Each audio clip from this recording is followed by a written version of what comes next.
We've been talking a lot about this Barack Obama comment. It is not just the word bitter, but many of his critics say what he did was say that working class Americans in these small towns are bitter because the government hasn't helped them in decades, their economic plight, and they have turned, or as he said, cling to their guns and their religion. That is causing quite an uproar here in Pennsylvania. Certainly, it is being stoked by the Clinton campaign as Hillary Clinton campaigns here as the candidate of the working class. It all really began last Sunday at a fundraiser Barack Obama attended in San Francisco. It was also attended by a so-called citizen journalist who had a tape recorder to tape record these remarks of Obama's. It went up on the Huffington Post on Friday. Here's a little bit of it.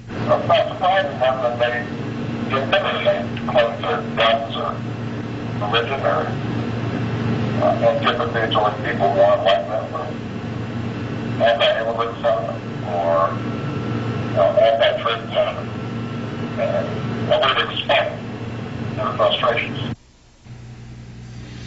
So that was last Sunday night. It took a while for this to percolate up. It was posted on the Huffington Post Friday. The Clinton campaign all over it immediately with news releases, phone calls, and eventually the candidate herself. At some point on Friday night, we were with Barack Obama. He was in Terre Haute, and he felt the need to address the quotes that's being attributed to him. Here's a listen.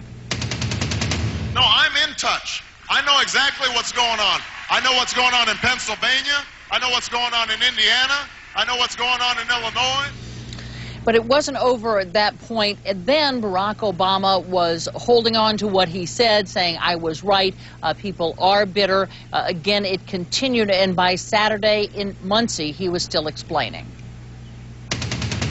So I said, well, you know, when you're bitter, you turn to what you can count on. So people, you know, they vote about guns, or they take comfort from their faith and their family and their community. And they get mad about illegal immigrants who are coming over to this country. Or they get frustrated about, you know, how things are changing. That's a natural response. And now I didn't say it as well as I should have. So after that, Barack Obama did an interview in North Carolina, because this may have an effect not just on Pennsylvania, but in coming primaries, particularly in North Carolina, in Indiana, where you just saw Obama. Both those states have primaries on May 6th. So in this interview with the Winston-Salem Journal yesterday, Obama said, and I quote, "If I worded things in a way that made people offended, I deeply regret that. The underlying truth of what I said remains, which is simply that people who have seen their way of life upended because of economic distress are frustrated." Again, that was an interview that Barack Obama did with the Winston-Salem Journal, saying that he deeply regrets if his words offended anyone. On the central point, he remains solid. He says it is that people in economic distress have been ignored by their government, and they have been frustrated by that for over 20 years. Now, as I understand it, we are now going to my colleague Jim Acosta in Indianapolis. That may be right, Jim. I know right, that Candy, others have already talked about this, in particular John McCain and Hillary Clinton. That's right, Candy. And as the story was developing over the weekend, we were seeing surrogates from both sides of this campaign weighing in this controversy. And speaking of Hillary Clinton, she was campaigning in Scranton, Pennsylvania this morning, not only to highlight her biography and how she spent part of her childhood in that part of northeastern Pennsylvania, she too was keeping the drumbeat going in this controversy, calling on Barack Obama to fully explain his comments. Well, I think what's important about this is that Senator Obama has not owned up to what he said and taken accountability for it. You know, first he said he was right and attacked me for raising his remarks and referencing them. Then he admitted he may have said what he said inartfully, and now he's deeply apologized if he's offended anyone. But what people are looking for is an explanation. You know, what does he really believe? How does he see the people here in this neighborhood, throughout Pennsylvania, Indiana, North Carolina, other places in our country? And I think that's what people are looking for, some explanation, and he has simply not provided one. For joining us. And as we've been saying, the Clinton campaign is pouncing on Barack Obama's latest comments about small-town values. Over the weekend, Senator Clinton reminded Pennsylvania voters of her own roots there, and Barack Obama, of course, wasn't having any of it. So let's listen to some of their latest exchanges. My dad took me up behind the cottage that my grandfather built on a little lake called Lake Winola outside of Scranton and taught me how to shoot when I was a little girl. She's talking like she's Annie Oakley.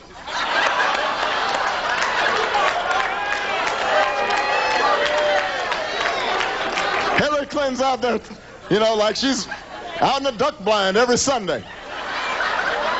She's packing a six-shooter. Come on. She knows better. Oh, you gotta love it. Of course, the Clinton campaign immediately put out the fact that you don't use six shooters, Chris Alyssa, over there at the WashingtonPost.com to shoot ducks. What people are looking for is an explanation. You know, what does he really believe? How does he see the people here in this neighborhood, throughout Pennsylvania, Indiana, North Carolina, other places in our country? And I think that's what people are looking for, some explanation, and he has simply not provided one.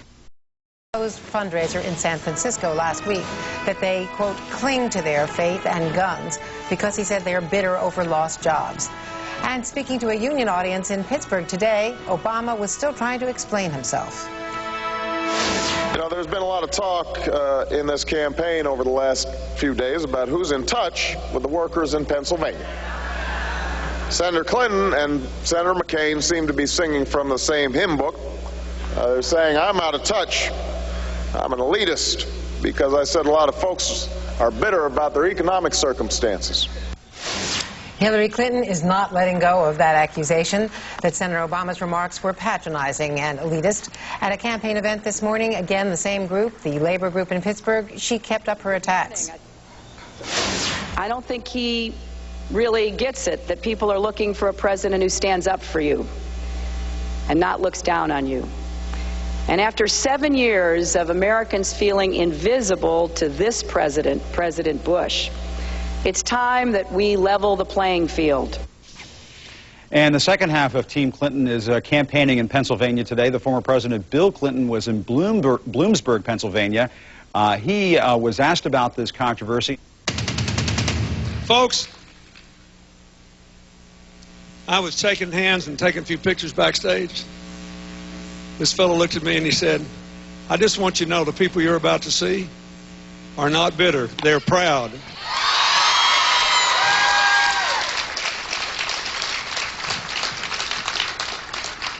They just want this country to go in a different direction. They want to restore the middle class, reclaim the future for our kids, reform the government, take it away from the special interests, restore America's standing in the world, bring our troops home from Iraq, and take care of our veterans and our men and women in uniform. That's what Hillary offers. And you know, there's been a lot of hoopla about who said what and who shot John the last couple of days. But one of the things that I thought was kind of overlooked in all this is that one more time the campaign's office at Hillary said, well, there really wasn't any difference in the Clinton years and the Bush years. Rural Pennsylvania didn't do very well. Do you agree with that? I just thought I'd get a few witnesses here. It's, you know, I'm a Baptist. On Sunday we look for witnesses.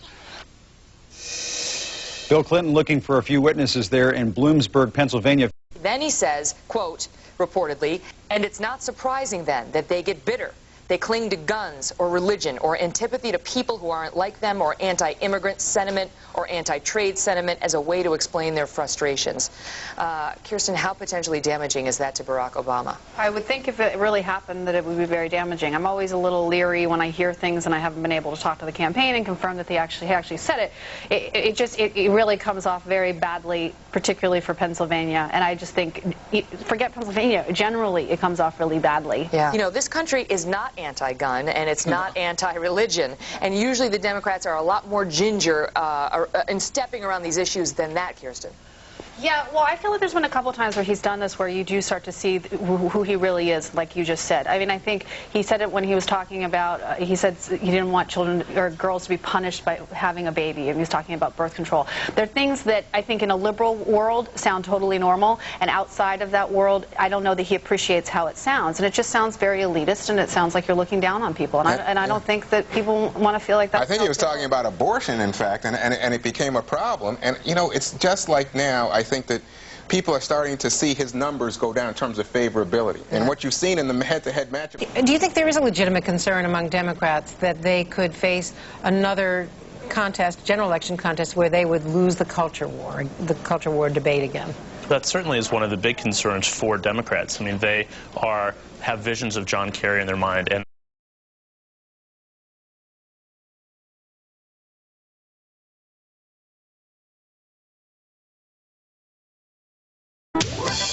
you go, girl.